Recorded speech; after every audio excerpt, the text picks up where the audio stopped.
There is no penalty if you break a rule of thumb, but there usually is a benefit to following one. That simple notion is the subject of tonight's Travels with Charlie. A rule of thumb is a uniquely human sort of guide, born of common experience and common knowledge. Photographers and painters have one called the rule of thirds. It's a way of composing a picture that gives it balance. Now, that rule came not from legislation, but from observation of a common element in works of art and photography that made them better in an undefinable way. And the rule of thirds is found in every human endeavor, from fairy tales to governance to religion. Things in threes provide balance.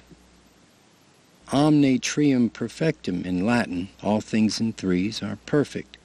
Or, as Caesar would later say, I came, I saw, I conquered. Now, the important thing about rules of thumb, I think, is that they were not voted on. They were noted by people observing outcomes over time. They're a gentle suggestion that if you do things this way, it will go better for you.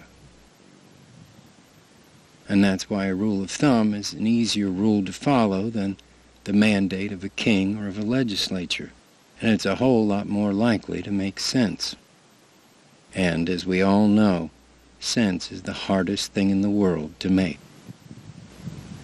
Charles Paparella, WBOC News.